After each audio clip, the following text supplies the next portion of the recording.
Hey, I'm Ryan McCaffrey with IGN. We are here at 343 Industries with secret access to Halo 4. Not so secret because you're here. Kynan Pearson, the lead multiplayer level designer at 343 on Halo 4. How's it going? It's going pretty good. How are you doing? Doing great. So you're here to show us. We're going to take a guided tour. We're going to dig into your brain, and you're going to tell us all about your motivations, various strategies, various things about the fiction of each of the Halo 4 multiplayer maps. So which one should we start with? Let's go ahead and get started with Landon.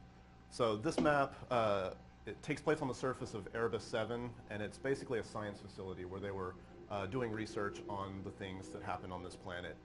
Unfortunate circumstances occurred, and no one's there now, but the map is here to play on. So this is actually a smaller scale 4v4 map. Okay.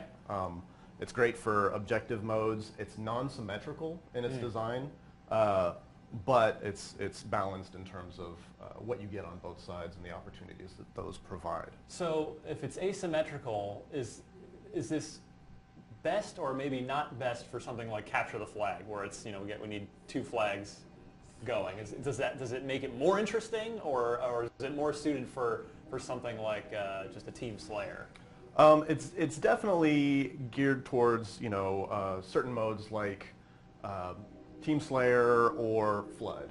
Okay. But we have tuned everything to function with CTF so that we balance things out to make sure that teams don't have any significant advantages. They might have a few things here or there that give them different tactics that they have to use. Right. But the maps are tuned and balanced so that it functions with something like CTF well, so that you're not going to have a lopsided experience. So as we're looking around here, this is definitely a bit of a different look than most Halo maps we've seen in the past. It's reminding me a little bit, maybe just because it's got sort of an organic look outside, of Backwash, back from Halo 2.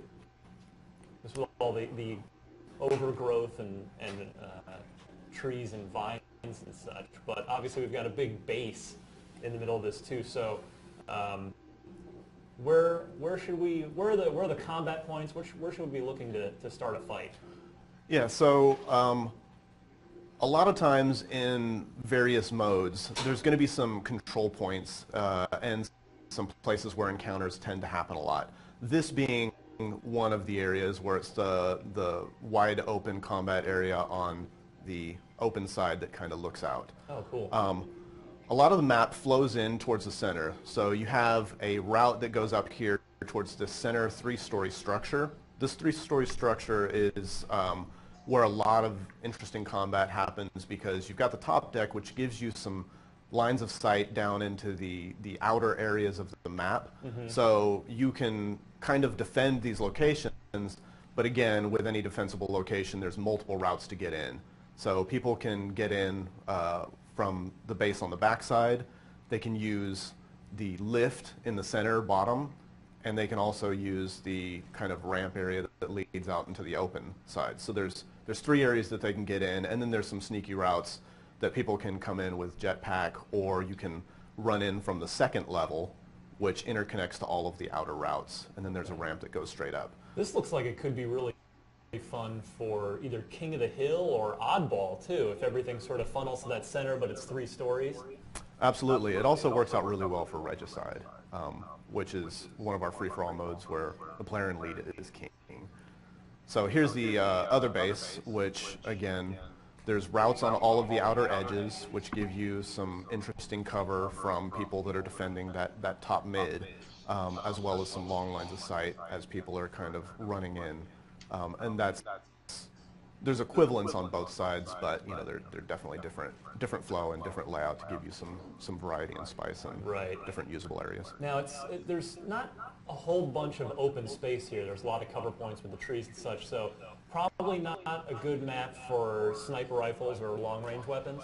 We still do provide some fairly long strips that you can fire on people almost clear from one side to the other, but they're very controlled areas where that happens. But then you also have some certain high ground areas that still give you plenty of long strips that you can kind of control. So there are choice locations in the map that do give you you know, some fairly significant distance to cover with sniper weapons and long-range weapons, DMR, BR.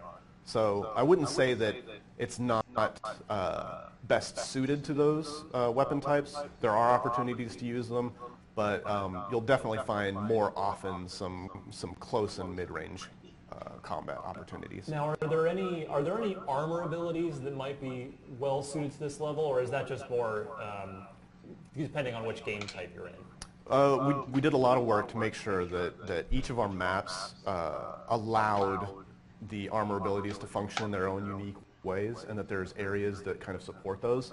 So Jetpack will give you the ability to kind of cover some ground and get into the multiple stories of the structure, but it's not going to be the most advantageous thing to use. Like, you've got Promethean Vision, which is going to give you some opportunities to catch people coming around corners and get the drop on them.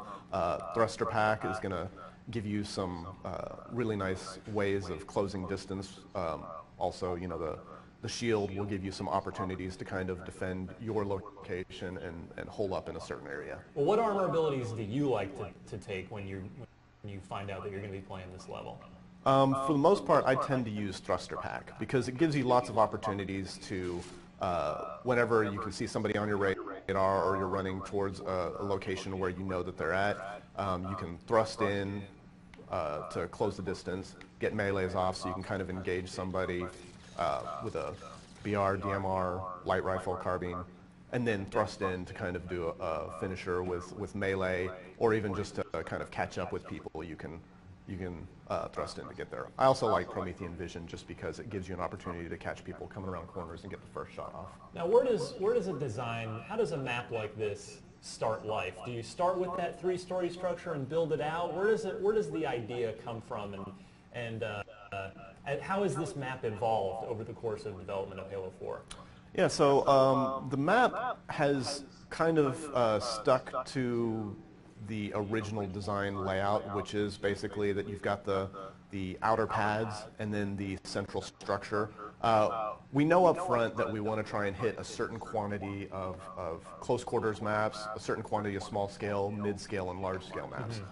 So we kind of have general concepts about what we would do with each of those maps, and then we make sure that they function with each other so that we're giving players enough variety. Okay. So something like this was always meant to be a small scale map to fit in with the other styles that we have, but it's probably best that we look at some of the other levels to see how this compares before actually going into some of the details of why the layout choices are there.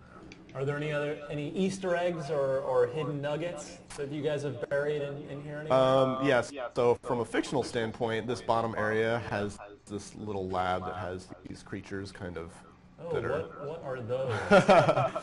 Well, those are mysterious creatures that are native to this planet. So we're not talking about the specific details of what they are, but yeah, it's just something that the science team had captured and are studying. I noticed you went by them quickly. We didn't take too good a look there. Although actually, that's a cool effect. And one other thing right here, looks like, can we go flying off the edge to our death there if you take the wrong step in battle? Absolutely, suicide. Won't do it now, but definitely you will kill yourself if you run and jump off of the edge. All right, so for more on all 10 Halo 4 multiplayer maps, keep it locked right here to IGN.